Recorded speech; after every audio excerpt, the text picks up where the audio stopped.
again, this is about the haters in the near death room. Our haters on the other side, period. And sometimes I tell stories about me visiting heaven or me traveling with my angel, and you'll get the haters saying, that was no angel. That was evil. That was the devil. You need to repent. You need to do this. You do that. And I'm like, why you say one an angel? They say, because you said black.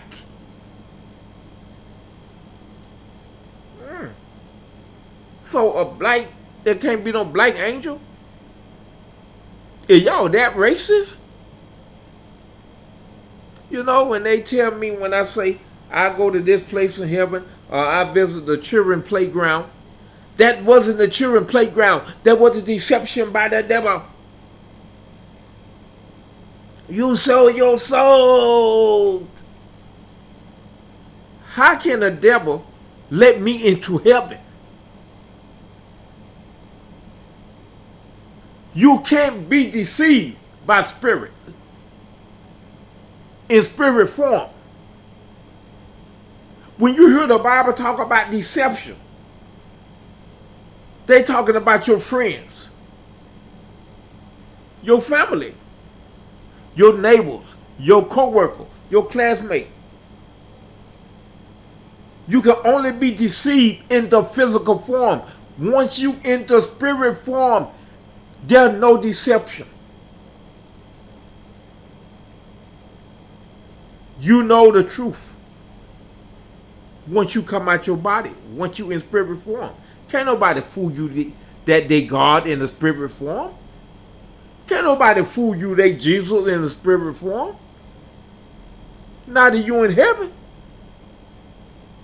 I don't know what go on in between heaven and earth, because there is an in between. And there is earthbound. So maybe them spirit who earthbound can fool you. But remember, you still in physical form. But once you come out your body, you see them for who they are. There's no illusion when you out of that body. You see the truth in everything. The truth. But for a person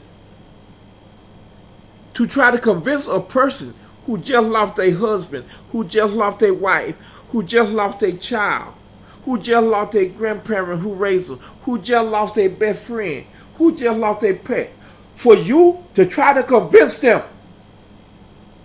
that they crazy, or they didn't see their dead parent or dead mother. No, you ain't see your dead mother. That was evil. That was the devil. Something badly wrong with them people. And it's funny, because I go in these rooms a lot and I don't say nothing. And for instance, a lady say, I lost my husband. We were married for 40 years. I don't know how to function without him. And then I was cleaning one day and I found my lost wedding ring from 40 years ago. And it was in a spot where I clean every week. My husband had to put it there because it was there right after he died. The devil put it there. The devil is the great deceiver. Your husband is dead. When you dead, you gone. How can a dead man put a ring somewhere? Now the poor lady is already sad.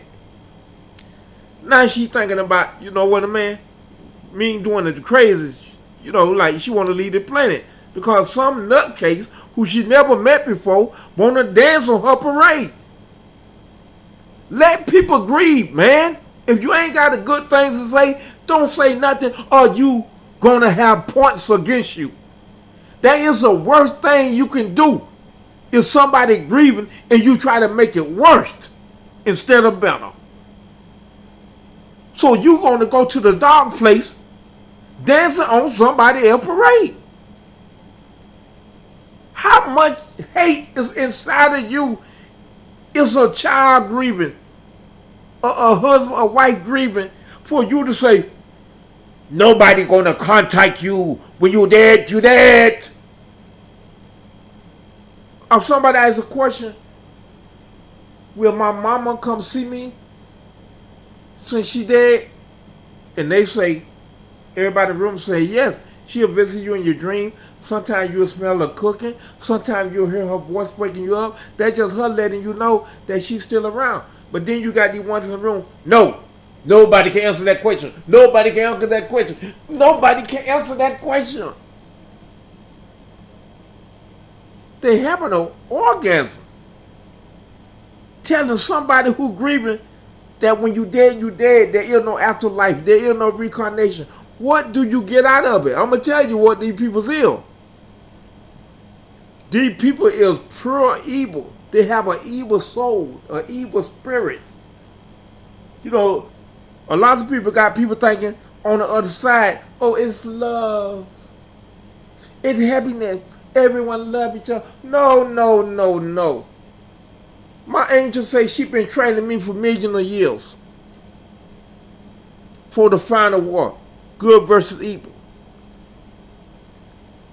And she remind me, you are a warrior leader in God's army, one of four. God's army. Why do God have an army if it's peaceful in heaven? You got evil entities trying to get into heaven to take it over. Whether the entities stronger than God, they got to have some kind of power for God to have an army. Because the God I went in front of, bro, he look like he can end it all with a blink of the eye or snap of a finger. So I don't see why he need an army. But I know sometime we have our practice in heaven. Like my angel told me, you're going to practice on earth and in heaven in every lifetime. I go to heaven. You know, I'm on a white horse with 3 other guys. They got white horses too with wings. And we having a meeting and a 2-headed dragon popped up on my side. And we in the air now, we above the clouds. And the 2-headed dragon attacked us. The other 3 weren't even worried about it. And I just look at the dragon and laser beam came out of my eyes and he was gone. That was one of my training sessions in heaven.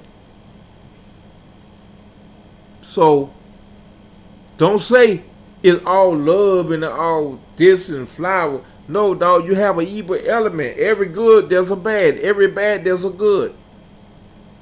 Every easy is a hard. Every rich is a poor.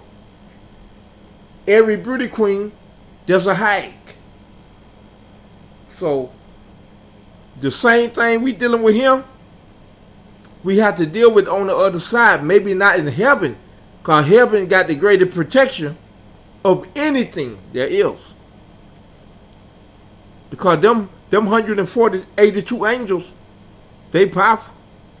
One can wipe out the city with the blink of the eye. So that shows you how powerful they are. But anyway, don't let these haters get to you. Embrace your experience. God gave you that experience for a reason. And if my experience can make one person feel good, can make one person get a little ounce of hope, it will worth me telling it. Thank you, and God bless.